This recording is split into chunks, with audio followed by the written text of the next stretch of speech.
السلام عليكم. اليوم غنقدم لكم بريوش كيجيو هشاش ورطبين وكيخرجوا كميه كبيره تحضروهم للضياف ديالكم او في الفطور او في الكوتي. كيجيو هشاش وزوينين. غنحتاجو كاس الماء دافي، وغادي نحتاجو جوج كيسان ديال العلبه ديال الحليب.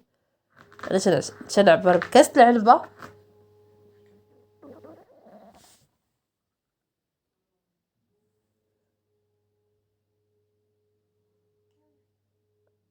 غنحتاجو ثلاثه كيسان، ثلاثه المعالق ديال سنيده.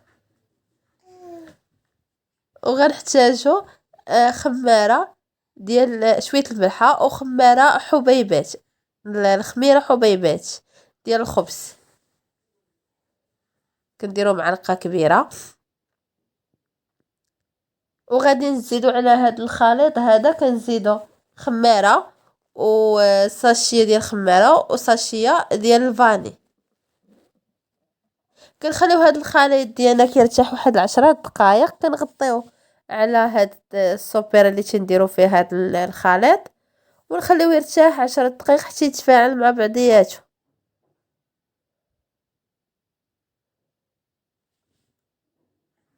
من بعد راه كنضيفو الدقيق فاش غنخليوه يرتاح. غنضيفو الدقيق. بالنسبه للدقيق غنحتاجو ما بين نص كيلو حتى لكيلو الا ربع ديال الدقيق.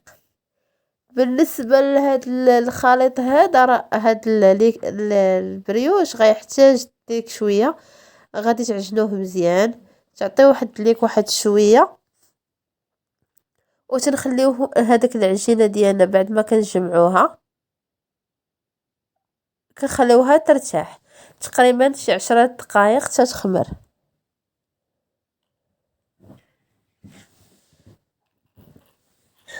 من بعد ما كندلكو عجينتنا مزيان كنخليوها ترتاح. غادي نقطعو العجين ديالنا على شكل كويرات، نقرصوهم واحد شويه باش نعمروهم. بالنسبه للحشوه انا هنا درت الشوكولاته. تقدروا ديروا كاوكاو اللي تحمروه وطحنوه مع شويه السنيده حتى هو كيجي زوين، او تعمروه بلا كريم باتيسير كوفيتير، يعني لكم الاختيار. هنا تنديرهم انا في واحد لاطه اللي تنكون دهنت، حطيت عليها بابي كويسو دهنتها بالزبده. وبالنسبه باش غندهنو ببيضه اللي غندير معاها شويه تاع الخل، وتنخليوه يخمر. كنغطيو هاد العجين ديالنا ونخليوها تخمر واحد شويه صافي. من بعد تدخلوها للفران تحمر لينا على 2 جوايه.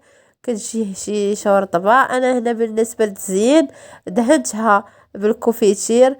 درت في الجنب نص كاوكاو مهرمش، والنص الاخر درت فيه سكر كلاصي. بالنسبه للتزيين تيبقى لكم حريه الاختيار بالصحه والراحه. ما تنسوش تدعموا القناه بالضغط على ابوني.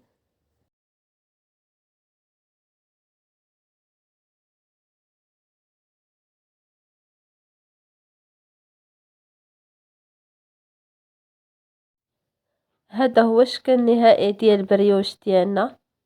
كيجيو رطبين وهشاشين وناجحين من اول تجربة. بالصحة والراحة.